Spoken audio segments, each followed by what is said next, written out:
Welcome everyone to another episode of Wednesday Night Live titled The Kabbalah of Psychology, Joy and Depression. And I'd like to dedicate the class to the memory of Zahara Bat Mazal, dedicated by our dear friend Eleanor. So, last week I discussed at length the relationship between religion and psychology. And the truth is, what we really need to do is define what psychology means. So the definition, psychology, comes from two words, psycho and ology, which is from the original Latin, means Greek, the study of the soul. So like anything in life, there's two ways to discover what something is made of. Just take the classic example of the clock. You take a clock, you take it apart, and you study the parts of the clock, so you get to know what makes it tick. This is pretty obvious. But when it comes to things that you can't just open up like that, there's really two ways to go. One is you either study it through examination, testing, trial and error, tests and so on, and you slowly build a picture, which is essentially the scientific method. The scientific method of observation, continued observation under different circumstances, then reviewing it and coming up with a theory that may explain a particular phenomenon or set of phenomenon. And by continuing to test it and replicate the results, and others can replicate the result of the original researcher, that ends up being a proven theory, what we call a proven theory, until someone comes up with a better theory. And like Karl Popper, the great philosopher of science, said, Karl Popper said that a scientific theory by definition means that it has to be able to be disproven. Most people think a scientific theory has to be proven, but it has to also be able to be disproven. And he actually uses an example. He says, so the statement that God exists is not a scientific statement because no one can disprove it. So scientific theory by definition means a continuous journey of exploration. What Google may call, or we call in our modern times, constant state of beta. It's always being tested. Now, this doesn't dismiss the power of a scientific theory, because these theories have turned and changed the world in which we live. But nevertheless, it is an exploration from the bottom up, so to speak, where you try to take apart nature, examine it in many different ways, and try to understand and develop the laws and understand the laws of nature, that those laws become predictable, which is essentially how science works. The Torah actually works the opposite direction.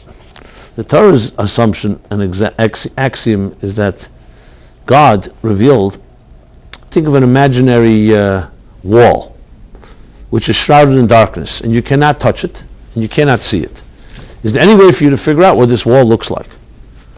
So it seems like impossible. If I can't see it and I can't touch it, how am I supposed to know? Well, here's an option. You throw a ball, take a rubber ball, and you bounce it on the wall. You see how it bounces back. If it bounces back straight, you know it's a straight part of the wall. If it bounces back to the right, you know there's a jagged, and there's probably an indentation to the left. You keep bouncing the ball on the wall, at some point you can extrapolate, and you can, by the process of this observation, by its reactions, you can start saying, hey, I can get a picture of the wall, almost as if you saw it itself. The same thing is with the psyche and the soul. The way human observation comes to understand psychology is through observation. You see, okay, if I press your buttons, here's how you react. This person bursts out in anger, this one retreats, just giving very general examples. And if you continuously observe this, you can come to see how, from our reactions, you can come to paint a picture of forces that are shaping us without even knowing or ever seeing those forces. So, for example, you have a conversation with someone, and every time you talk about their mother or father, they shrink away. They don't want to talk about parents. And if you see that consistently, you can rest assured there's something they don't want to talk about. Why? Because it's a sensitive area. So I'm not suggesting, God forbid, one goes on an assault on someone's psyche and forces them to talk about something they don't want to talk about. But it's like it's similar to a doctor touching a part of your arm or leg because you say you have some pain. So you start feeling, is it a ligament, is it a nerve, is it a tendon, is it something, what is it exactly? And the only way to do it is by keep touching and you're saying, okay, does that hurt? Does that hurt? And then when you get to the most tender spots, you cry out. So through that process, you can get a picture of what is going on, even though it's not visible. The same thing is the study of the psyche. So a trained person who has a sensitivity and experience can talk to someone and come away with their life story far more than an untrained person who will not know how to read. And again, this is not necessarily definitive, but this is the process. And then when there's an accumulative body of literature and work and study, and there's enough studies and are compared, theories are developed. But let's be honest, and I know when I say this, a lot of psychologists are very upset when I say it because I guess it's their bread and butter, but psychology is really 100 years old as we know it, modern psychology. That doesn't mean there were no previous psychological theories, but a lot of what we know today is from and most students of the great psychologists in the last century, most of them went ultimately so-called rebelled against their teachers, to the extent some even actually dismissed their teachers. So what does that tell you? It tells you it's a work in progress. And maybe it has helped many people. I'm not denying that. But it's still a work in progress, and it's ultimately about tapping a wall and trying to bounce the ball on the human psyche and soul and try to figure out what it looks like. And it's still far from knowing clearly, because another thing is each of us is different. As opposed to, for example, a physiological problem is pretty much assured, except for, of course, rare diseases or circumstances, that God forbid if you cut yourself on your finger, you bleed, and at some point it will clot. Now, of course, there's hemophilia, there's other illnesses and so on, but generally speaking, you can pretty much rest assured this is a given. Many other things, pretty much, this is how we react when something happens. You have a viral infection or something else. There are certain symptoms. Again, obviously, it's customized. People have different levels of immunity and different levels of resilience, etc., etc. But there's certain patterns, always with exceptions. When it comes to psychological, emotional stuff, two people can grow up in the same abusive home, for example, dysfunctional home, and have very different reaction. One can come away completely shattered and unable to build healthy relationships, and the other can come away figuring it out. And we study why, which is why one of the reasons a lot of studies around twins, especially identical twins, is so valuable, because here you have essentially so many similarities, it makes it a lot easier to see whether conditioning is a factor, other factors, because you eliminate many of the distinctions that make human beings different. The bottom line is it's a serious work in progress, and it's a great work because we want to understand what makes us tick, what the soul makes. The Torah's approach, on the other hand, goes completely from the opposite direction. It gives you a picture of what God gives you, a snapshot what the human soul looks like. And not through observation necessarily. So obviously it would be great, it's unbelievable work. Maybe this would be one of the greatest works ever in history if you can join these two schools together. What humans have learned from their observations and from their collective theories, and what the Torah says, so-called from the bottom up, what the architect says about the human being. Because each has a strength that the other doesn't have. Because the Torah's picture that it gives us is a divine picture. But the Torah doesn't always talk about what we went through in life. It's not an observation through experience. If you ask the Torah, what does your soul look like, you're going to get a very beautiful picture. But what about all that you went through, all the wear and tear and the trials and tribulations? How have you wandered from that? How are you in retrospect, rather not retrospect, juxtaposed over that picture? Think of it this way. I believe use an example from art school. Okay, you're studying art, so this teacher teaches you and shows you here's what the great masters have achieved. Now you're not even close to doing that, but you have a backdrop. You have something to compare to and say, "Wow, that's something." Or think of it this way: you draw a perfect circle, so you have a backdrop, and now you can take another circle and say, "Let me juxtapose it over a perfect circle, and let me see how off it is." Or similar to when you so often see doctors take an X-ray of the lungs. So they'll often show you on the screen, they'll show you a set of healthy lungs and then a set of, God forbid, infected or some infected, polluted lungs. And they'll show you, here are two lungs that are healthy, they're clear, you could see, they're transparent. And here's a lung, I see there's a lump here, God forbid, or there's some block here. So if you didn't see with healthy lungs, well, you could convince yourself that the unhealthy ones are healthy. So in any type of growth and healing, it's important to have two elements. A backdrop of so-called the perfect, or you could say the prototype, or the best picture we can paint, and then juxtaposed over that, where you are now. So then you say, okay, how off are we? Or to use an expression from the Alter Rebbe, the Baal HaTanya Rebbe Shneur Zalman, who said, or they said that he taught how great we can become, how small we are, and how great we can become. Both are necessary. Some people are very familiar with how small they are, to the point of what's called self-annihilation. And some people have illusions of grandeur and only know how great they can become. It's critical for any journey to know where you stand and where you can reach. If you only know one or the other, there will never be true growth. You need to, of course, know you have to dream. You have to be able to aspire to something. You need to have some vision, some bigger picture, something idealistic, something greater than where you are. And then you need to know, where do I stand compared to that? So then you have an assessment. You could say, okay, I've made this and this goal. Now where do you stand compared to the goals? Many people have goals, but they don't have a clear analysis, a clear accountability of where they stand in contrast to that goal. And some people are opposite, know exactly where they are, but they don't know what their goal is. So it's critical to have a bigger picture upon which we reach toward. So in that sense, I find it that in any type of discussions or collaboration or about psychology and Torah, to me it's a tremendous insight that when these two worlds join together, where you have the human effort plus something to compare to in what's possible. Because let's be honest, you go to a therapist, you go to a psychologist, you go to a psychiatrist, whatever it may be. What do they know about your potential? They can tell me what your story is. They help you articulate your life story, help you try to deal with some of the problems, but they're not in a position, and they shouldn't be, because how do they know how far you can reach? They can work with what you tell them, which often is probably less than what you're really capable of, because one of our problems, we don't know what we're capable of. We have a problem, and we may think we're completely overwhelmed. If you had a real snapshot of what your soul looked like, you may find out, wow, I can't believe how much I could have achieved. So sometimes our own imagination, our illusions, convince us that we're not really capable of we're far more capable of greater things than we think we are. So that's why it's so valuable to study. When you study Kabbalistic and Hasidic teachings, it tells you how great you can become. It tells you how the grandeur and majesty of what your soul is capable of. And to me, that is a critical component in any growth. On the other hand, as I said, we also have to know where we are and how do we get from here to here. You can't just say, since my soul is rooted in the highest levels of the spiritual worlds, that you're suddenly there. You're not there. You are where you are. You're a product of your life and your circumstances.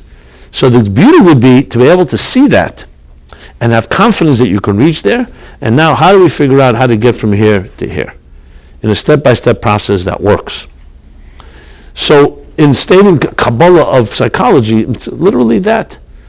Psychology can be seen as a man-made effort, like any science, corroborated and proven through theory and through replication and through studies and through analysis and comparing notes and different professionals arguing about things until they develop a better working theory.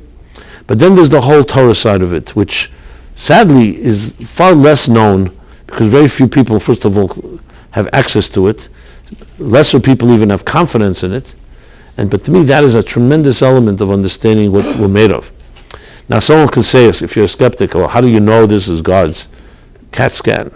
I mean, it's a nice statement to make, but it's like circular logic. The Torah says that it's coming from God. So how would I know that besides the Torah saying it? It's a very good question. And, you could say it's based on faith, but faith itself, if you believe, you believe. You don't believe it. But if I want to add in sensors, you hook up something to their heart and to their muscles and to their brain waves, and you show them. And you're not listening to music hears the reactions of your bodily functions and your bodily instruments, so to speak. And when you are listening to music, suddenly your heart rate goes up. There's other symbols, and you're looking at the charts, and you say, yeah, that's interesting. That would be a very dry, hard scientific proof. There's another way. You simply tell the person without any hookups and without any sensors or any instruments, you say to the person, I'm going to play a piece of music and tell me what you feel. They start hearing music, they've never heard music before. I say, wow, this is amazing. Can't believe it. Music. Now, what kind of proof is that? Is that a proof? It's not a proof on paper. The sensors are far more so-called accurate and far more tangible. But frankly, if you listen to music and someone shows you all the sensors in the world show that your heart rate has gone up and every other part of you is stimulated, that's less proof for you than the fact that you experienced something uplifting by hearing the music. This is what we call experiential proof. It's an experiential proof. Now, there's a big qualification. Experiential proof has one downside. It could be very subjective because it could be manipulated. The sensors don't lie.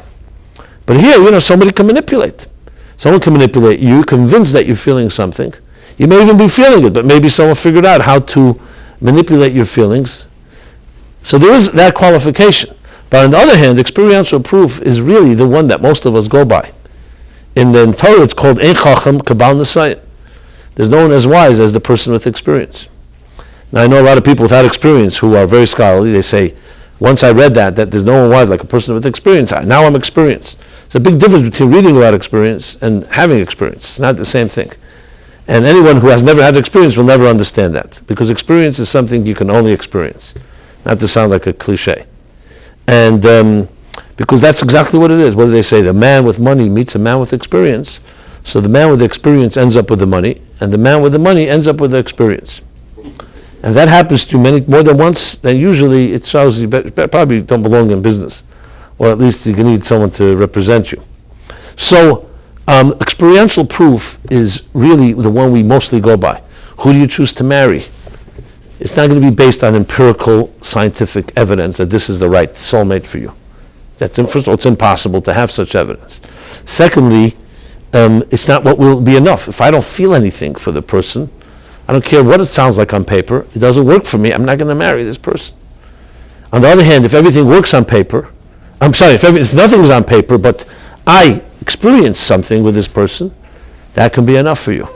Now, obviously, that's why we have reflective minds, because emotions can be distorting. You can have a crush on somebody, you can become infatuated. It has nothing to do with necessarily that person being healthy for you. So obviously we can't just go by pure intuition or instinct. But experiential proof should not be dismissed. It's what most people go by. Their experience, their intuition, their sense. So if you can combine an intellectual and intelligent observations and examination plus the experiential, then you're a far more safer place. The same is true when it comes to anything psychological and spiritual. A big part of it is a certain sense. Now, I know intuition is a very vague word, but there's a big difference between the intuition of a professional and the intuition of an amateur. A person who has spent many years in any type of work that they've done, they're professional, their experience, they have an instinct. There's certain instincts, and their instincts are healthier and usually more on target, not guaranteed. Now, of course, to play devil's advocate, you can say, well, some people who are so experienced don't have what we call beginner's luck, and sometimes actually they're blinded by their experience. Of course that's true. We're all human beings. But the fact is, intuition, you could put, or you want to call it, whatever the word you call it, is not just intuition. Intuition that comes with years of experience, intuition is of a different caliber. And the same thing is with psychological and soulful things. As I was saying earlier, that there's the two methods of how you can explore the human psyche. One is through observation. I gave the example of throwing a ball on an imaginary dark wall. So all you can do is, that's called extrapolation, means you figure out how it works by how it bounces back to you. This is indirect. It's through bouncing off something instead of direct observation. So if you can't see something, what do? You look at what its impact is. A black hole was never seen and never will be seen. By definition, it's invisible because it doesn't let light escape. However, I know the image would be, okay, I don't see light, but I see a black hole. But you don't, that's just for science fiction. A black hole is invisible by definition, but its impact is absolutely not invisible. You know, so if you, for example, were walking down the street and you suddenly see stones flying and then cars being moved, and you cannot see where it's coming from, you know without seeing it that there must be a force that's pulling, maybe a very strong magnetic field. Because what would make them move? They're going unnaturally. If you just saw a stone flying past this window now, you do not need to know that someone threw it or the wind has thrown it, because stones don't fly. A bird flying is fine. A bird naturally flies. Stones don't fly. So if you, through extrapolation, you know that I don't see what's causing it, but I know clearly something is causing it. The psyche, and especially the unconscious, are in that domain. So the most human beings can do is, as I said, you knock on the wall. In Yiddish they call tap avant. You knock on the wall and you see, it's like feeling around and seeing what can I discover. And you can discover a lot of things through that. And then you can test it. If people would know some of the tests Freud tried on some of his patients, you'd be aghast. He'd be sued for big malpractice for some things that he did. Because that's exactly what he was doing, testing theories. And I'm not suggesting that all his theories were wrong, but a lot of it is tested, because no one, as I said, has seen the psyche or the soul from the inside out. On the other hand, the Torah makes it very clear that it is giving you a picture of the soul from the inside out. Now, how could it give it that? Only God can give that. So I asked the question before, so how do we know? So I go back to experiential proof.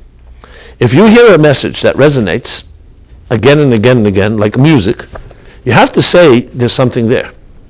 Now, you could challenge yourself and say, maybe I'm being manipulated, maybe I'm emotional, maybe I'm suggestibility. People know how to plant a seed. But if you begin to study any system, and you start seeing its truths resonate, and they work. They work in the context of the soul. Then you have to say, one second, how does the book know this? And that ultimately is a completely that's not faith. Believing in God and believing that God gave us a Torah and God gave us a system is faith. Maybe faith based on eyewitness, faith based on all kinds of other proofs. But the experiential proof is a whole different story. Now, I remember saying this once a number of years ago, and there were a few rabbis in the class, like I don't know if any rabbis here now, but there were a few rabbis, so-called ordained rabbis. So one rabbi came over to me afterwards and said that what you said is very dangerous, because if you're saying that Torah and Judaism are based on experiential truths, I don't know if it works. It's just that we follow it. Are you telling me that people who are religious are are healthier than people that are not? So I said, listen, you can speak for yourself and your community, that was the joke. But the point of the matter is, it's a good question. However, and that's what I was submitting before, I think that that this is an area that has not even begun to be explored at all adequately, because if somebody did map the so-called spiritual genome based on Kabbalistic and Hasidic writings of what the soul looks like, and the psyche looks like, and then tested it in real time, just like a psychologist would test it, then you would know, is this a working system? And if it is, one would have to wonder, who does this wisdom come from? Now, this is an area, as I said, it's a given. It's not really been addressed, because I don't think it's ever been done that someone has mapped in a secular language type of form, in terms that anyone can look at, what this soul looks like. But I can rest assured that if you're familiar with any mystical writings in Judaism, it absolutely maps it out. The Arizal, who's accepted by all segments of Judaism as an authority on many levels, the Magen Avram, one of the classic commentators in the Code of Jewish Law, cites him, and he's considered a final authority in most matters. As a matter of fact, the Friday night service, most of the Friday night davening is composed by the Arizal and his students and colleagues. So he has a book called Eitz Chaim and other mystical books, Kabbalistic works, where he absolutely maps out the infrastructure of the human psyche, and in the context of the cosmos. We're reading the chapter about the Mishkan in the Torah, about how the temple was built. Now, if you read the Torah, you read the temple, you see it's an intricate detail. Every detail is spelled out in down to the last nuance. Not only once, but 3 times. In the chapter Truma, and then chapter later, Sisa, Vayakel, and then again a Pekude. And many wonder, why do we need to know all these details today? You can say Bezalel, the architect, and the ones who built the temple, the Mishkan in the time of the wilderness, or later King Solomon's temple, and later the second temple, B'Seichem, in channel for God to rest among the people. Shchanti B'Seichem, the Shechina among the people. So then the question is, if it's among the people, why do you need a building? Let God rest. Let them daven together, make a minyan, or study together, and God rests. The Shekhinah rests. Any place where 10 Jews come together, and the answer is because the building is built in the image of the divine structure of existence, in which the human being was built, Salam Elokim, in the image of God. And that's why these commentaries that I mentioned all specify in detail how the Mishkan is built. Just to give one example, just a general example. I'm not going to go through all the details. That's what these books are for. So the human body is made up of 3 parts primarily. There's the head, there's the torso, the chest, and the body, and then the legs. So it's 3 parts. We call moyach, leiv, kavod sometimes, or reish, leiv, reglayim, different expressions for it. So, the temple was built exactly like that body, but it controls the whole body. It's the center. Okay, then you have the Kodesh, which had what? 3 vessels in it. It had a menorah outside the temple. So what do we know from this? That we have here an image of the human being. Clearly God doesn't have an image. As a matter of fact, it's forbidden to say God has an image. We say in the second commandment that you shall not any graven images. One of the Jewish philosophers would ask a question to his students. He would say, where do you find the Torah? The only place that God defies his own commandment. That God created something in his own image. It says you're not allowed to create anything in it. So we are basically, God created us in God's divine image. So there's hundreds of books that are written just on that law. Yes, God obviously is He's not a human being, God forbid, nor the shape of one. He doesn't have any type of image like that. But it says not, and that is what's called a healthy human being, where soul and body are aligned. Where, they put it in simple English, where what you are, if they say one thing and they feel another. They learn that from adults.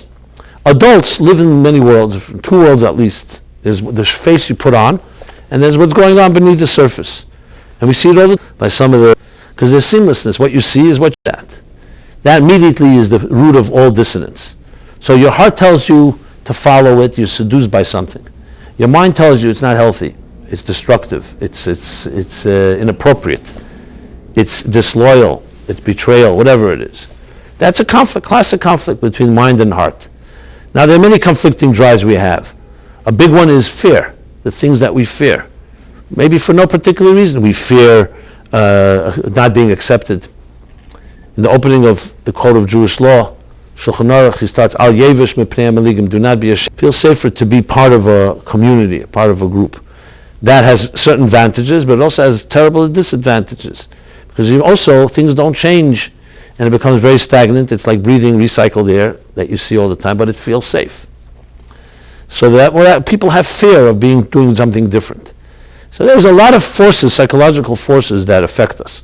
Above all, there are, of course, the forces that have been developed as we were children, and the things in our lives, whether we had critical parents, or we had unhealthy parents, or other forms of abuse, or whatever it may be, it affects us, and as a result, we have different voices. So you may know something is right, or something is wrong, and you may not say anything. Some of us become pleasers. We're just here to please everybody, and we'll do anything to avoid confrontation. And some people are exact opposite. They do everything to create confrontation. That's what gives them whatever their comfort. So you have plenty of, I'm just giving examples, there are millions, you can't even go through all of them, just examples. So we have a whole series of behaviors and routines that shape us. It affects us personally, it affects our relationships, how we communicate, how often we're honest and not honest, can we be honest? Some people think if they're honest, they will be hated, so we create a whole lie and the masquerade of what we really are like. I mean, the list goes on. Everybody's got their baggage, as they say. All this is a result of a lack of seamlessness. From a Torah point of view, it really comes down to one thing. We say every day in the davening The most famous prayer of all in Judaism is Shema Yisrael, Hashem Elokeinu, Hashem Echad. Echad, that word. Now the word Echad, is a big word. The Torah says, the Talmud says that's the word you have to emphasize. Echad. So most of us understand it in a rudimentary way. Echad, yes, it's God, divine unity. Monotheism, that others may not believe in, they believe in many gods, duality, plurality, whatever. We believe in one God. And that was what Abraham discovered and what Jews have always embraced. One God that we worship. So first of all, even that, one has to say, what's so significant about that? And what's so terrible if someone has two gods? I'm not, God forbid, suggesting that. I'm just suggesting, okay. Very nice theory. Yes, there was a time that the world was paganistic world, and Abraham rejected all the idols of his father and his culture, and he embraced one God. But what is the real significance of that? So instead of having 20 options, he has one option. Like someone said to me, so one second, someone worships 20 idols, you worship one idol, it's called God. I don't like to repeat blasphemous words, but this is important to ask a question because it's a good question. What does it mean? So if you study some Hasidic thought, it says that Echad doesn't mean one God only. It means one reality. We don't have two realities. That the same God that you embrace on Yom Kippur in the synagogue is the same God that is also with you when you're at work in the middle of a Wednesday. There's a oneness to existence, and it's all part of one seamless whole. Now you think of it that way, that takes on a whole different meaning. So there's a one God.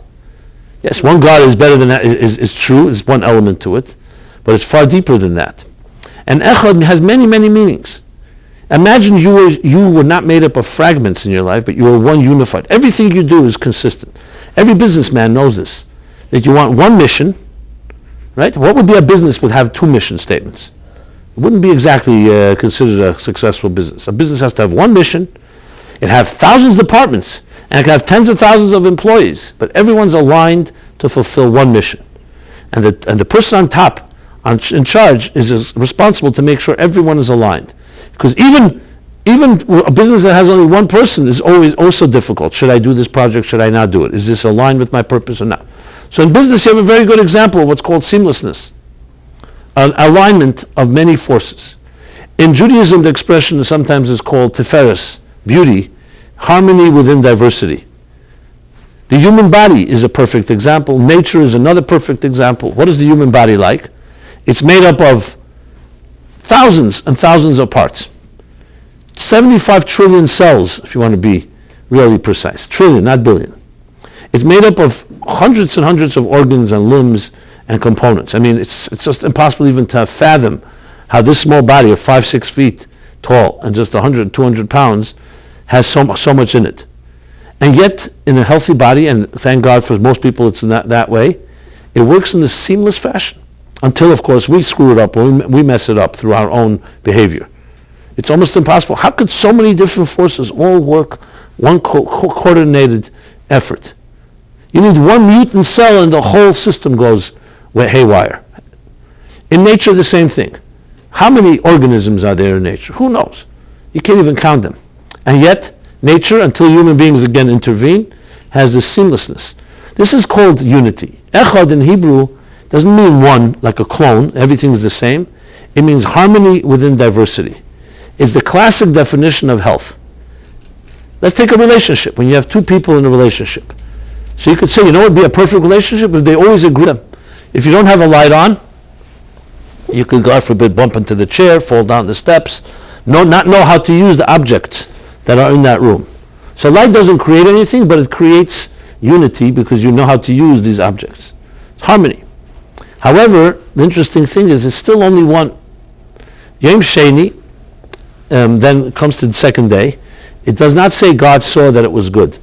It just says God saw the world, and then it was the second day. Comes the third day, as the Talmud says, it's Shahuch B'Beikid Tov. There God says twice it was good. So the sages explain why. Because on day 2, Machlekes, division was created. God divided between the higher heavens, the higher waters and the lower waters.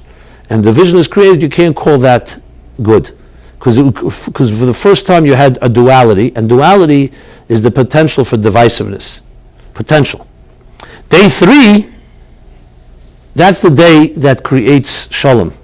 Shalom, peace in Hebrew, is not echad, is not one. There's one and two different opinions, and like we say in the morning prayers, and bo kosav ashlishi, then comes the third verse, and machri beineim, and reconciles between the two. That's true harmony. So for example, I mentioned music before, take art. If someone say, what's the most, a beautiful color? Blue is a nice color. Red has its nice. Some people like green, some people like other colors. But when you say something is beautiful, you never say one color is beautiful. Beauty is always like the domain of combination of colors and the right symmetry. Music. You can hear one sound, it may be a very nice sound, but you keep playing it, it becomes monotonous, noise. Music consists of many different sounds, but played in the right order, and it creates something magical. All this demonstrates, like I said, with the body, from my flesh, from my flesh I behold God, and in nature, it all demonstrates that ultimate echad is really not when there's one, but when there's two and they come together as a third. So this is a classic example of what a relationship is like. Husband and wife, not they become one as they disappear, their individuality is annihilated. We'd say like this is one, this is the other, and they come together, it's like that. It's two wholes that have now become joined. That's the ultimate. Its individuality is maintained, but you find a harmony within diversity. Now, psychologically and personally speaking, this is exactly what makes a healthy person. You have many voices inside of you, many forces. If you were to list today, you go home tonight and you list on paper everything you did today. Everything. From the moment you woke up, press the snooze button, didn't press the snooze button, whatever it is. Exercised, showered, breakfast, studied, prayers, whatever the order, everyone's regimen here. And then you went to work, commuted, coffee break, tea break, another coffee break, some important appointments, some not so important. Everybody's got their list. Read the newspaper, read a book, wasted time. I should add gossip and sports, of course, but everybody's got their list of things. So you have a whole list. If you list all those items, and then you try to create a thread to connect these items together. How many things do you think will connect together? Very few. I've tested this. You probably can list around 100 to 120 items, most people. And you'll find very few things that connected pieces. They say, okay, so it's fragments. This, tie my shoelaces in the morning, has nothing to do with my dinner at night, obviously. But it sounds like very innocuous and like meaningless, but it's not. Because these fragments add up. So think of this fragmentation adding up day after day, and week after week, and month after month, and year after year, decade, century, we have also a new millennium. So what you suddenly have is millions of fragments, and the fact is, human beings abhor fragmentation. Everybody's got their level of organization. Some people are more organized than others, but everybody has some order. The worst thing for people is disorder. You suddenly come home and your whole house is upside down. It's very disconcerting. Because you want order. Here you have a whole bunch of fragments going on inside you. You can't see it. It's true. It's not on shelves. But you're made up. Your life is made up of thousands and thousands of fragments. How could that lead to a healthy life? If using their languages. So everyone asks the question, what do you mean? You can't disperse them? No, because there's power when people are together, they speak the same language. Even if it's for bad purposes, they have power. That God blessed Shalom with power, even if it's used. You see, God forbid, what happened in the 70 years ago, Nazi Germany. Unity has power, even if it's completely obscene. So, obviously, Shalom is the greatest blessing. But what is Shalom? Shalom does not mean that everybody is one. It means Ein Dei Hashem Shavas, people have different opinions. And the same thing, we have different voices inside of us. But at the end of the day, they're all aligned toward one mission. That is a sign of a healthy person. That's ultimate health. No, nobody has that perfect, because it's almost impossible to imagine how your heart and your mind and all the things that affect you during the day. Listen, the fact is, you walk down the street, your senses are stimulated by everything, sometimes for good, sometimes for bad. It's not so simple to control that. I mean, what are we supposed to do? Hide ourselves in a basement and blindfold ourselves and never be stimulated. So the world is dragging us in all kinds of different directions. They say by the time you're age 20 in the Western world, the average Western person has seen 1 million advertisements. Seen or heard, I should say. 1 million advertisements. That's a lot for a 20-year-old. Advertisements includes billboards, what's in television, what's on radio, what's on internet, magazines, newspapers, whatever. You go into a supermarket, into a store, advertisement. What does that do to the psyche? No one has ever done a full study, but it has to do something. So there's no question in my mind that 500 years ago, where people lived in a shtetl, and they didn't see one billboard their entire lifetime, and definitely not the rest, had a certain simplicity. Yeah, you can maybe call it naivete, insulation. I'm not trying to turn the clock back. We don't live in a world like that. Today we're hyper-stimulated. But you have to know it takes a toll on the psyche. There's no question in my mind that it has to have an impact on our relationships. I mean, just see how people text each other today. It's almost impossible to get someone's full attention. They like to go multitasking. It's considered some quality. So thank God we have a Shabbos where you can't really be doing that. But our minds are still racing. I know people who don't text on Shabbos, but they're essentially texting anyway. They can't have a conversation for 2 minutes because that's the world in which we live. When's the last time you had a conversation with someone for an hour? Just about something that matters. And I'm not talking about something, it's very hard to imagine such a conversations today. I'm not saying this to be critical. It's just an observation of the life in which we live.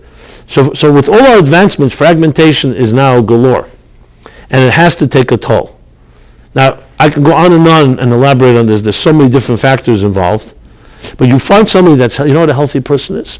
They could just sit for 2 hours. They're not distracted. What they're doing is they're present. It's called being present. I'm here. That's what I'm doing right now. And nothing is going to pull me away from it. It's not even akshanas. It's not abstinence. It's a healthy state of being. This is right now important. And that's what I'm doing right now. It's almost what they call kol de poshet mailatve. It's simplicity. It's seamlessness. That's what it is. It's a rare commodity. But so in the search for the psyche, what we're talking about, the Kabbalah of psychology, it ultimately comes down to, I know it sounds like very oversimplistic. It's not simplistic because on paper it sounds good. But to do this is not so easy. Because the fact is, we are now become what we call victim of circumstances. We're a product of our environments. So a newborn child is exactly like this. Even for the first year or two. Look at a child, completely immersed in what they're doing, and they're happy, and it's a very seamless thing. There's not many voices conflicting. Children don't have a heart saying one thing and a mind another. They pretty much fall out. Of course, they're emotional, and they're affected by immediate things like hunger and fatigue or tiredness or other stuff. But they don't have complicated voices dragging them in many different directions. That's for the adults to introduce to them as they grow older and make life more complicated. But the bottom line is that's seamlessness, which brings me to the subject of joy and depression. It's a question everybody asks. People who experience some forms of depression.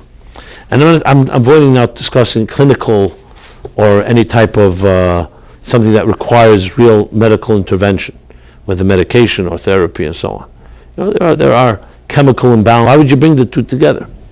But it parallels another statement. It says in the Talmud as well that Moses, one of his takonos, one of his legislative acts, one of his decrees, was he said that he designated 7 days, just like he designated 7 days for mourning, he also designated 7 days for celebrating, which is why we have Sheva brachas on one hand, and then we have Lahavdil, on the other hand, Shiva, the 7 days of sitting and mourning.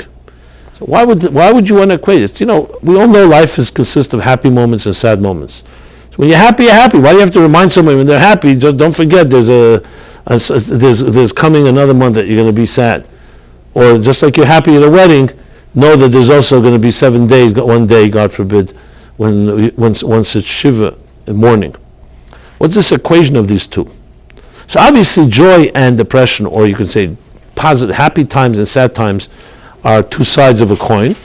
Like the expression goes, it's a galgal hachezer, it's like a turning wheel, and life continues to turn. One day you're on top, and the wheel turns, and then that's the cycles of life. Look at the seasons of the world. The seasons. The tree goes to sleep during the winter, only to reawaken in the spring. So everything goes through its ups and downs, so-called, to life and rebirth. The moon itself, the lunar cycle. It waxes and wanes until it diminishes, only to be reborn again. So obviously we understand that life is not static, only one state. Life is about movement and mobility. And yet these two are equated because it's very much connected. Because here's the big question. It's one thing you can command someone, give them a mitzvah and say, put on tefillin, or keep Shabbos, or give charity. Invite guests to your home. It's a command that's directed toward your actions. It doesn't matter whether you're in the mood or not in the mood. You're not in the mood, you still have to do it. But how could you legislate, how could you regulate and tell a mitzvah to be besimcha, to be joyous? Either you are or you aren't. When's the last time you saw someone that's sad and they said, oh, it's a mitzvah, hey, okay, I'm happy. The whole point is an emotional thing. If you're not happy, how could you tell someone to become happy? So as I said, things that are based on action, it's called mitzvahs atlus b'ma'asim, mitzvahs connected to actions. Okay, you're not in the mood, so bad. This is your obligation. This is the right thing to do. But how could you legislate? How could you regulate and dictate a feeling? The same question is asked, by the way, about v'ahavtas Hashem Elokecha, loving God, v'ahavta recha kamocha, loving your fellow. These are midas belev. They're not actions. You could say, always be kind to someone, even if you don't like them. But how could you tell them to like them? Maybe I just don't like this person. So it's a very, what's called a klotz kasha, an obvious question. So one of the classic answers given by the Maggid of Mezrich and others, when it comes to Ava, to love, that the mitzvah is not on the love, the mitzvah is to contemplate about that things that bring you to love. It's essentially what Maimonides writes in his classic book. He says, how do you come to love and awe of God? How do you come to loving? By contemplating on God's creation. You start seeing how God created this magnificent world, how he gives you life, sustenance, feeds you, and so on. If you really think about it for a while, you start loving the thing. You love your life, so you love the one who gives you life. So that's one answer given. But simcha, joy, how does that work with joy? How could you tell someone, Ivdus Hashem b'simcha, serve with joy? Comes Adar, what happens if I happen to be in a bad mood this Shabbos, or Friday and Shabbos? So you tell me, Misha Nichnas Adar, as soon as the clock strikes midnight, or whenever Rosh Chodesh begins, the day comes after the night, suddenly you have to turn on the joy button. Since when can you press such buttons? So two main answers to this question. And going back to the human psyche and the way I was describing it. So if you went to a therapist and said, listen, Mr. Therapist or Mrs. Therapist, I'm not happy. Tomorrow's Rosh Chodesh, and God said to me I better be happy. Can you help me figure out how to do it? So a normal therapist will probably tell you, listen, tell your God that you're just not in the mood, and you should wait. When you get in the mood, you'll be happy. They'll say, don't take it so seriously, this mitzvah, because you're going to drive you, like some people say, religion is the root of a lot of neurosis. Now, you're going to agonize why you're not happy. That's going to make you even less happy. Right? What do you think? That's the so-called therapeutic approach. I guess some therapists will try to help you figure it out, but they'll say, listen, what's the deadline? How many hours do I have to work out how to become happy? Well, Rosh Chodesh Adar is coming just around the corner. I have only 12 hours left, I mean, I'm saying it somewhat humorously, but it just shows you, what are you supposed to do? How do you suddenly turn on joy? Sadly, the other way around is not so difficult. Most people have no problem mamayit and besimcha because they can find always a reason to not be so happy. I know that's just an interesting thought I just had. But we'll talk about that in a moment. Okay, that's it. Now, if you go from a Torah psychologist, let's call that a Torah therapist, well, what's the answer? Is not real. In other words, there's some things you're just not so simple. Someone's going to give you some magic trick. Take this pill and you're not going to have bad thoughts anymore. We wish it would work that way. It doesn't work exactly that way. Things take work. Everything takes work. So the question is, what is the answer? So there's a twofold answer to this question. And you see from this the profundity of Torah psychology. Because the Jews suffered greatly through history. So we're not a naive people. We've seen the abyss many times. Just recently, the Holocaust. And before that, the pogroms. And before that, the Inquisition. Before that, the Crusaders. I mean, the whole history of the Middle Ages. What went on? How Jews were expelled, murdered, annihilated, overtaxed, one state, one country to the next. Nowhere. There was no peace. Almost no peace for 2,000 years. It's a relative miracle the last 50 years that we have this, what we have. And never, so Jews are not naive to say, comes Adar will be besimcha, we suddenly forget that there's pain. We saw pain. So it's actually a great study to understand how did Jews elicit joy in the most difficult times. Today you could say, even though many of us complain, blah, blah, the bottom line today you could say, hey, we don't have a lot to complain about, to be honest, compared to our grandparents. We're not running for our lives. We could sit here and study, send your children to any school you want. No one's informing, no one's arresting, no one's persecuting. So we have a very good life. So it's almost laughable that we should say we can't find things to be joyous about. But how did they do that for 2,000 years? What was the secret? Okay, so the comedians say that Jews developed comedy. That's where most comedy comes from Jews, because they say there's a very thin line between tragedy and comedy. So they learn how to laugh. Frankly, that doesn't answer the question. That just makes the question stronger. How did they learn how to laugh? What did they have? I'm sure everybody here probably has an answer in your own heart. But if you study that, you'll figure out the real secret of joy. And I'm going to share it. Viktor Frankl, in his books, Man in Search of Meaning, he was in the concentration camps, and that's where he developed his whole logotherapy. He observed Jews of faith, and he saw these were people. They were suffering like everyone, but they had something in them that they were able to move forward. Not that they experienced pain less. God forbid, tragically, they lost families and everything. But there was something in their souls, their meaning in life, that gave them something, some edge. Again, not to suffer less, but to know how to build afterwards. So in a way, he hit the nail on the head, but it goes deeper. We say it essentially when we're in Pesach, by Passover, by the Seder, there's the famous prayer, the famous statement, V'hi sha'amda lanu, where we say, V'hi, she withstood, sha'amda lanu. How do you translate sha'amda lanu? It stood for us. It held us up. In many ways you can interpret it. You can say, but she withstood everything. And it goes on to say that even though in every generation they come to destroy, this thing held us up. What's the he? It's interesting, the Haggadah doesn't even say what it is. It just say vaguely a feminine vihi. So some say there in the commentaries on the Haggadah, it means the promise. The promise God said to Abraham that even though you'll go through difficult times, you'll be 400 years in a land that's not yours. Later you'll come out with great wealth, which is symbolic of all our challenges.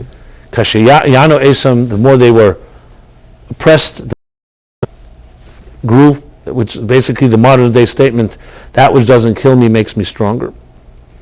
As some say that he goes on faith. Amunah is also. Haftacha is Lashon Nekeva V'hi, is feminine, and so is Amunah, faith. So you can compare faith.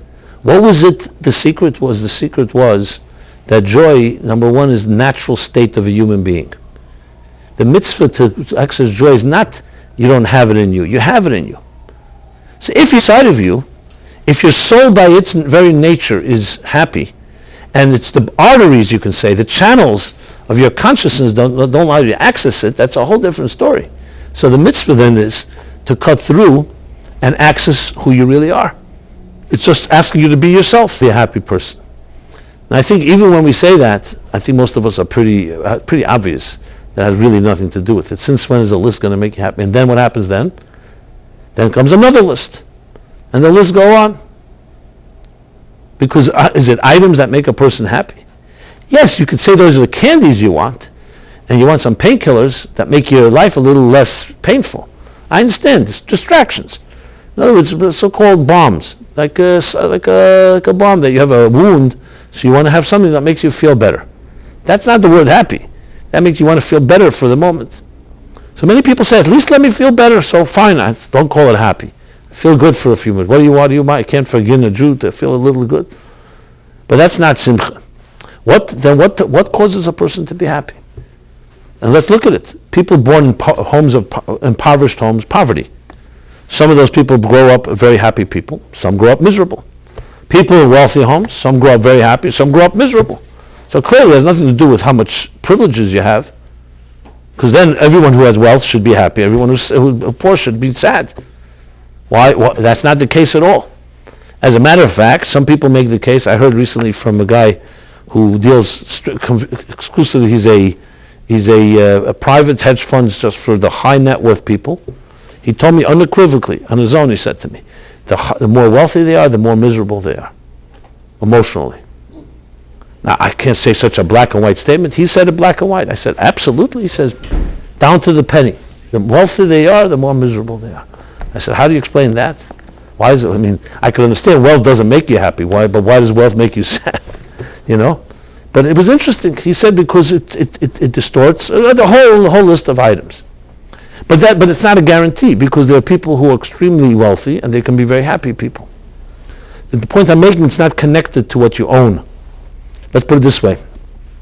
If your self-worth is defined by your net worth, there's big trouble. So what is self-worth? What makes a person happy? Self-worth. You feel you are valuable.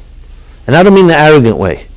You feel that you belong, and you feel that your life has purpose. If you feel indispensable, nothing can shake that. That will make the happiest people are the people who feel they're indispensable. And again, I don't mean it in a shallow way. I don't mean someone going around with a sign, I'm indispensable. It's an inner feeling that actually I think Henry James is the one that said it, that whenever you study really happy people, you'll see they never pursue happiness. Anyone who's buying how to be happy books or how to be happy pills, guaranteed they'll never be happy. And that, just look at the bestseller lists, how every book that promises happiness keeps selling. Why? If the previous book worked, that sold millions of copies, why are more books being sold? Because these they make promises, and it gives you the dream, the illusion that if you get it, this is good. Now I'm going to find my answer, and it keeps you biting. So you keep on biting, and you find the answer. The happiest people are the ones that don't focus on themselves; they focus on something that's not about them. Nobody likes to hear this. Whenever I tell people who are really not happy, and I tell them they cannot stand this, because they want to go away with a commodity called happiness. And as soon as you tell them, stop thinking about yourself and your need for happiness, that's the way you get happy, nobody that's sad wants to hear that. The happy people don't need to be told that. They don't even ask. You see people who are not focusing on themselves, they focus on something else, and on a cause that's greater than themselves. That's the people that are the happiest people on earth. What the Jews always knew was our lives are not defined by our moments. Yes, right now may be the worst time in history, Holocaust and so on. It was defined by something bigger, a sense of history and destiny, a sense of purpose. Ani Mamin, we're marching toward a destination called Mashiach. We have generations before us that march before us. We're links in a chain. And yes, this leg of the marathon might be very difficult, but we'll run as fast as we can. Or we may run wounded and limping, but we're going to do the best we can. This was the collective Jewish attitude in all generations. This was something that this cannot be replicated, this can't be even packaged. Because it comes from a very deep-rooted place called a belief in a bigger picture at the end of the day. And when you have the bigger picture, nothing can shake you. This is the expression sometimes used in Yiddish. They say, I'm a sugibun eben. This was from Meir Premel Schlan that said this. I'm a sugibun eben, when you're bound above, fällt man nicht unten. You don't fall below.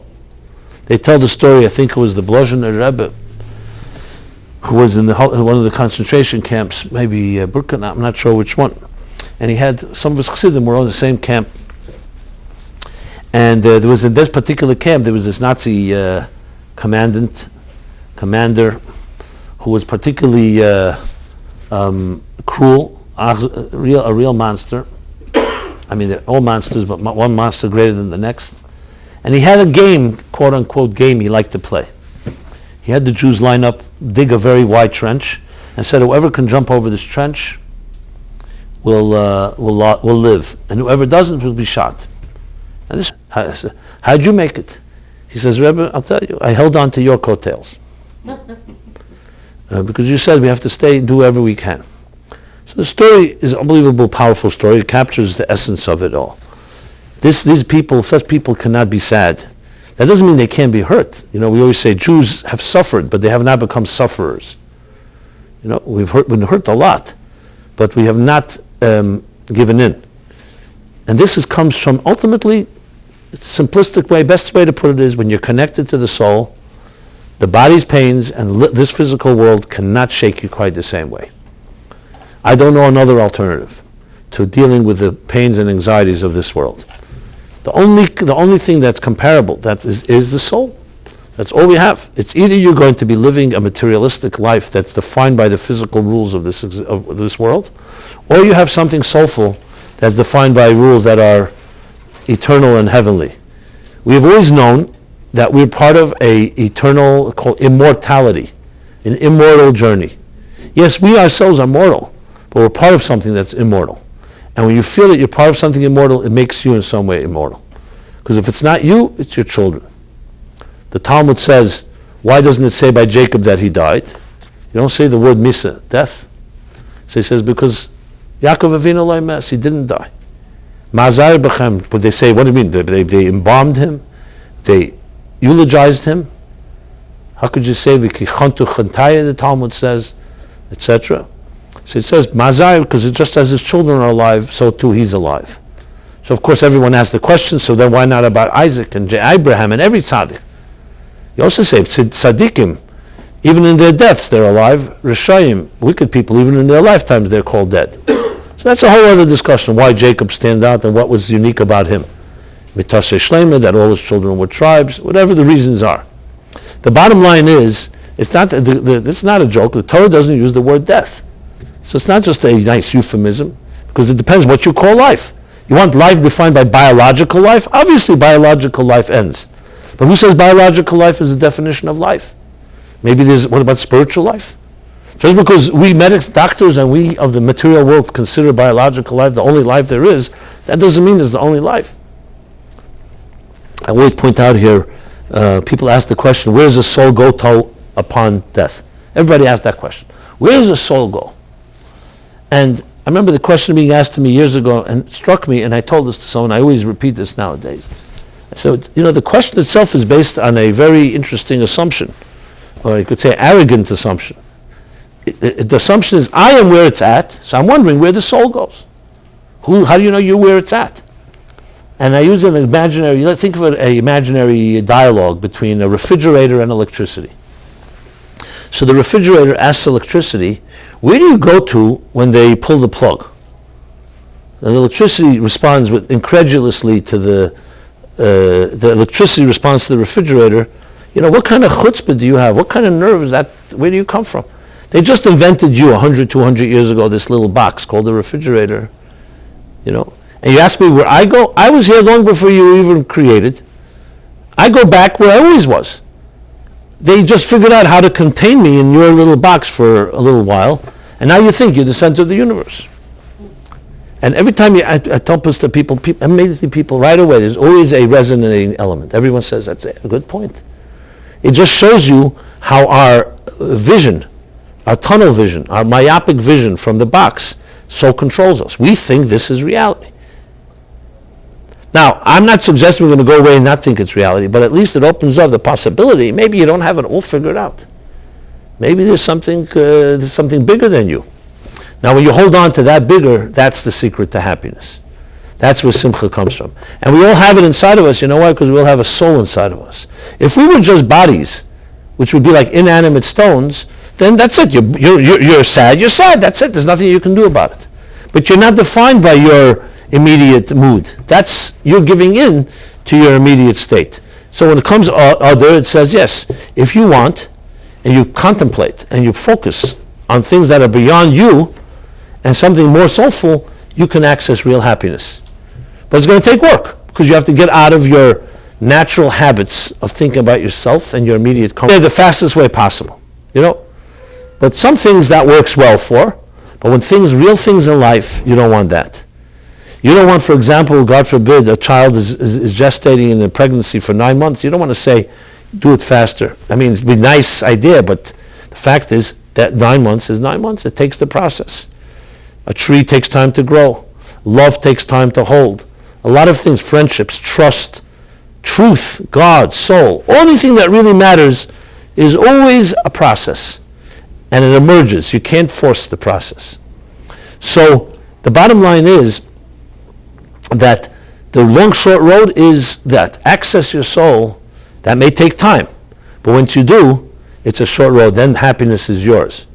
Whereas the other way, yes, you may get a little happiness here and there, and tomorrow there's this, it won't last. Because it's being made up of the components of temporariness, of impermanence. Impermanent things, how could an impermanent thing give you permanent joy? Tell me. And money and any other thing in the material world is in the world of impermanence. Everyone knows that. Whereas something that's permanent, you may be taking you a while because you're impermanent. Something that is impermanent, something that's impermanent, because we're temporal creatures, it may take time for us to adjust ourselves to it. But when you do, then you have something that never disappears. So going back to what is the psychology of Kabbalah, is essentially understanding that there's a seamless soul waiting inside of you, waiting for you to access it. To access it requires work. Yes, I'm sorry to say this, but it takes work. I know, we'd rather not, but that's how it works. Nothing valuable comes without some effort. However, the effort is not about some type of insurmountable mountain to climb. It's an effort of accessing yourself. So then what stops you? You know what stops you? You. We are our own worst enemies. Because here's the you inside of you, and here's the you outside. We define ourselves by the lives we know. What are the lives we know? The jobs we have, the responsibilities we have, the commitments, the expectations. We got a whole list of things that we feel we need to be obligated to do. And many of them are maybe very important as well. I'm not dismissing or saying everything you do is no value. But the priorities are usually not completely the healthiest, necessarily. And everyone can figure that out on their own, how that works. So the Torah comes and gives us an alternative. There's a whole other part of you. It's called your soul. It's called your spirituality.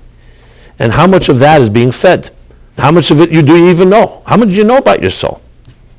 About our bodies we're pretty familiar with, at least to some extent. You look in the mirror, you know what you look like. Hopefully. Sometimes you don't recognize yourself. I understand. They say the old Belzer Rebbe, who never saw himself in the mirror and never saw a picture of himself, because it's a sign of vanity. Some people avoided anything that had to do with reflection of themselves. So they once showed him a picture of himself. And he said, Ahele Ke'id. That's what he said. A holy Jew. I mean, later they told him who it was, I guess. So I think he didn't like that. But the first part, Okay, so that, I don't think there's anybody here that has not seen their own image, right? Especially if you have Facebook, it's pretty difficult not to see yourself. So, but there's also a story, I don't know if they say with the Maral or someone else, a story about the story between the glass and the mirror, where a guy who was once a very scholarly and pious student later becomes a big businessman, becomes very, what we call a miser, a narcissist, some would call it. And later his teacher, some say the stories of the Maral of Prague, I'm not sure, comes to see him and sees how self-absorbed he's become. And he sees in his home he has a collection of what? Of mirrors. The guy collects mirrors. And so this teacher pointed out to him, he said to him, what's the difference between a mirror and a pane of glass? He said, both made out of the same material. They're both glass. So he said, very simple. The glass is smeared with silver on the back. It becomes a mirror. And I think he was wise enough to understand the message that before you had silver, all this money, you were able to see through glass. You saw other people. Once you smeared the silver, all you do is see yourself. That was the gist of it. So that's the two options we have in this world. We either see ourselves and our immediate needs and our immediate lives, or you come to realize there's a whole other part of you. Not in heaven, in you. Right now, inside of you, there's a whole part of you. And one of the ways to elicit that part is think of yourself when you were a child, the innocent times, before we ate from the Eitz Hadas, as they say, before we lost our innocence. Everybody has a time when they were more seamless. And there are other times, even I'm sure as adults, we have moments of certain sense of, it could be even a certain existential sadness about what we've become and who we were. We lose certain idealism, we lose certain trust, we've been hurt, we may have hurt others. Anyone praises themselves with a little honesty. The way we should look at it is not, oh boy, there's a command, let's get joyous. It's a vote of confidence that you could. Remember, for every mitzvah there's an asinas koyach. God asks for something, it means he's also giving you the ability and telling you, I have the confidence that you can do it. Now that's not a Judaism many people learn. Most of our Judaism was all built on guilt, and if I don't do it, who knows what will happen to me? Punishment. Instead of seeing, 1 second, this is a vote of confidence. God is telling you, I've given you everything you need to be a happy human being on this earth. I've given you everything you need to connect to a more soulful, a more immortal life. So what is the problem? And I said, again, this has to be taught that way. But that's exactly the message. The message is that the Kabbalah of psychology, the psyche, the soul of a person is a very pure place. Every morning we say in the prayer, I mentioned before, the soul you've given me is pure. Now, if you say this and you mean it, tell me what it means. It means there's a part of you that's pure. No matter what has happened to you, you still have a part of you that's pure. That's not trying to whitewash the rest of you. Because then this continues. Ata barasa, ata yitzarta, the soul goes through plenty of journeys. But at the core of it, there's still something that remains pure. So it's about accessing that. That to me is in essence the Torah approach to psychology. How do you access the better part of yourself? And how do you build a bridge from who you are here, who you are today, to that better part? That is, I would sum up, is pure Torah psychology. Now, all the methods that are developed today in secular psychology can all be tools that can help access that. But it comes down to that: how great you can become, how great is your soul, its potential, its faculties. So to know that, obviously, the more you know about yourself, the more you know about your soul, the more likely you'll be able to access. Like they say, knowledge is power. If you don't know thyself, if you don't know yourself, how could you know what you have in store? Everybody understands this in business and any other area, that if you don't know, what could you do? Before you invest in something, before you buy something, before anything, you want to know what it is. So the same thing is with ourselves. So the potential is all there. So please see this as maybe the beginning of the series of discussions. The last few months I've been writing and speaking and different venues about this topic, because I think for some reason I feel taking the pulse of what things are, and it seems like we're at a I don't know if it's you can always say there's a tipping point. For some sense, I think there's a unbelievable need and hunger on all circles, whether it's religious circles, non-religious circles. There's almost a sense, at least I feel, of many people saying enough is enough, and I'd like to get my life in order. A lot of people have grown up in very broken homes, and it's a second generation, and there's a certain time where you get like what they call it, I guess, collective misery. And today, with all the social media and other broadcasting abilities, everybody knows about everybody else's misery. So everything is far more amplified. So what should I say? I'll just say what I'd like to say. It's always an honor for me and all of us, Meaningful Life Center Velvel, and our all our staff, and to be able to be honored to be part of the dignity of your journey. And please see us as a resource in every possible way. I always dedicated my life to trying to be a bridge between this big body called Torah, but a bridge to what? To have healthy psychological, emotional lives. Because that's what it comes down to. For me, the Torah has never been a book of dogma or just rules and guidelines. It's about being the healthiest you can be, the best for his own edification. It's about giving us tools to be able to access the great soul each of us has. And never forget that you have something